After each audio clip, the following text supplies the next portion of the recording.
தமிழ்நாடு காங்கிரஸ் தலைவராக பொறுப்பேற்றிருக்கிற மாண்புமிகு ஒரு மாண்புமிகு தானே எம்பியாக இருக்கார்ல மாணிக்கம் தாகூர் அவர்களுக்கு வாழ்த்துக்கள்.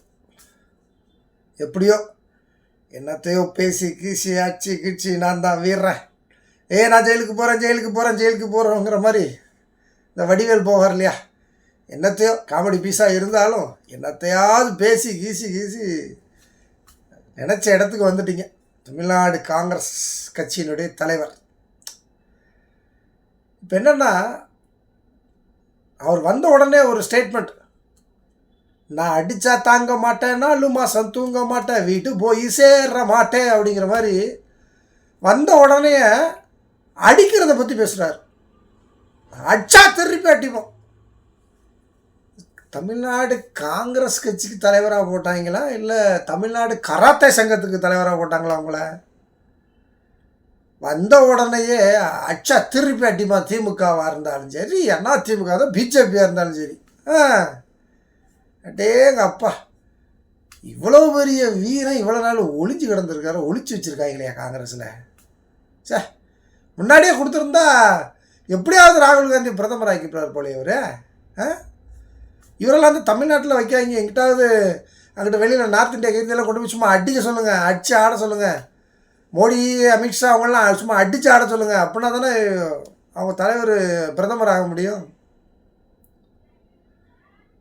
இந்திய வரலாற்றிலேயே ஒரு கட்சி தலைவரை இவர்தான் பிரதமர் அப்படின்னு முதல்ல சொன்னவர் முத்துவேல் கருணாநிதி ஸ்டாலின் தான். அந்த கட்சிக்காரன் கூட சொல்ல மாட்டேன்ட்டான். காங்கிரஸ் கட்சியில் இருக்கவங்க கூட இவர் தான், ராகுல் காந்தி தான் பிரதமர்னு சொல்ல மாட்டேன்ட்டான். ஏன்னா அது வேறு எங்கே சிக்கலாக போடுமோனி. மாண்புமிகு முத்துவேல் கருணாநிதி தான் அனௌன்ஸே பண்ணுறார். இந்த கட்சிக்கு தலைவராக வந்துட்டு அச்சு ஆடுவாராம். என்ன ஆடுவீங்க புரியல, என்ன ஆடுவீங்க? இப்போ அப்படி விமர்சனங்கள் சொன்னால் அப்படி பதிலுக்கு பதில் விமர்சனம் வருமா சார்? இப்போது ஒரு சந்தேகம், நீங்கள் இதுக்கு முன்னாடி காங்கிரஸில் தானே இருந்தீங்க, காங்கிரஸ் எம்பி தானே? இல்லை, ஆமாம் காங்கிரஸ் எம்பி தானே இல்லையா? வேறு கட்சியில் ஏதாவது 2-3 கட்சி மாறிக்கிரி வந்து தொலைச்சிங்களா? அப்படி எதுவும் இருக்கா? இங்கே யாரை பற்றி என்னன்னே புரிய மாட்டேங்குதுயா. அவன் இது 5-6 கட்சி மாறி வராங்களா? நீங்கள் அப்படி இல்லையே, காங்கிரஸ் தானே, காங்கிரஸில் தானே எம்பி. இப்போது இதற்கு முன்னாடி திமுகவோ பிஜேபியோ அண்ணா திமுகவோ விமர்சனம் வைக்கும்போது காங்கிரஸ் தலைவராக ஆனால் மட்டும்தான் அடித்து ஆடணும். காங்கிரஸ் தொண்டனாவோ காங்கிரஸ் எம்பியாவோ இருந்தால் அடித்து ஆட மாட்டிங்களா? நீங்கள் வீரன் தானே, வீரனாக இருந்தால் என்ன நிலைமையில் இருந்தாலும் அடித்து ஆடணும். நாங்கள் மாண்புமிகு சி ஜோசப் விஜய் அவ்வளோ விமர்சனம் பண்ணுறோம். இப்போ நான் என்ன திமுகவினுடைய தலைவரா? எனக்கு புரியலையே. சாதாரண திமுக தொண்டன், கேள்வி மேலே கேள்வி கேட்குறேனே, அச்சு ஆடுறேனே. காங்கிரஸோட எம்பி ஏன் அச்சு ஆடலை? வெயிட் பண்ணீங்களோ இவ்வளோ நாள் அடித்து ஆடணும்னா தமிழ்நாடு காங்கிரஸோடைய தலைவர் ஆனால் தான் அடித்து ஆடணும். அது வரைக்கும் வெயிட்டிங்கா? வீரண்ணா இங்கே இருக்குது. வீரன்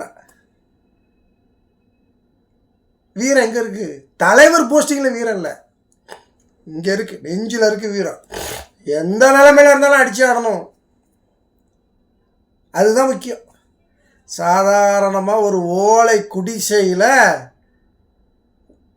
சாப்பாட்டுக்கே வழி இல்லாமல் கஷ்டப்பட்டு இருந்தால் கூட அவன் திமுக காரனாக இருந்தானா அவன்கிட்ட வீரம் இருக்கும், திமிர் இருக்கும். இப்போ அவன்கிட்ட பேசி ஜெயிக்க முடியாது. பாரம்பரிய கட்சி, சுதந்திரம் வாங்கி கொடுத்த கட்சி, இன்றைக்கி உங்கள் கட்சி நிலைமை என்னங்கிறது உங்களுக்காவது தெரியுமா? அதாவது தலைவர் ஆகிட்டீங்க, ஏதாவது ஸ்டடி பண்ணி ஒரு தமிழ்நாட்டில் வந்து ஒரு 35 காங்கிரஸ் இருக்குது எனக்கு தெரிஞ்சு, ஒரு 35 காங்கிரஸ். அந்த 35 காங்கிரஸை முதல்ல ஒரே காங்கிரஸை மாற்றுங்க. அதுக்கப்புறம் நம்ம அடிக்கிறது, ஆடுறது, ஓடுறது, தாவுறது, தேடுறதெல்லாம் அப்புறம் பேசிக்கலாம். முதல்ல உங்கள் எத்தனை இருக்குது இனிமேல், இதுக்கப்புறம் உங்களுக்கு ஒரு டீம் வந்துடும். இப்போ நீங்கள் தலைவர் ஆகிட்டீங்கல்ல, யாரெல்லாம் தலைவர் ஆகிறாங்களோ அவங்களுக்கு எல்லாம் ஒரு டீம் வந்துடும், உங்களுக்கு ஒரு டீம் வரும். மறுபடி இது இப்போ இதுக்கப்புறம் இது என்னென்னா மாணிக்கம் தாகூர் காங்கிரஸ் அப்படின்னு ஒரு காங்கிரஸ் வந்துடும். அடுத்தால ஒரு தலைவர் வருவார். ஐயோ ஐயோ என்ன சொல்கிறது போங்க. அதாவது இந்த வீரம் பேசுகிறது இது பண்ணுறது அப்படியே உடனே பதில் சொல்கிறாங்க. என்ன எனக்கு ஒரே ஒரு வருத்தம்னா, நம்மளும் ஏதாவது என்னமோ காங்கிரஸை பற்றி பேசணும்னு வைங்களேன், சொல்லாமல் கொள்ளாமல் ஓடி பண்ணுவாங்க தானே நீங்கள். ஆமாம்ல, ஆமாம். திடீர்னு சொல்லாமல் கொள்ளாமல் நின்று திமுகக்காரன் ஓட்டை வாங்கி அவன் உழைப்பை வாங்கி அவன் ரத்தத்தை சுரண்டி அவன் வேர்வையை சிந்தி உழைச்சி உங்களை எம்எல்ஏ வாங்கி விட்டான். சொல்லாமல் கொள்ளாமல் ஓடி போய் விஜயகாலில் விழுந்து அங்கே மந்திரி பதவி வாங்கினவங்க தானே நீங்கள். என்ன வீரம் இதில் இருக்குது? இல்லை உங்கள்கிட்ட என்ன வீரம் இருக்குன்னு கேட்குறேன்.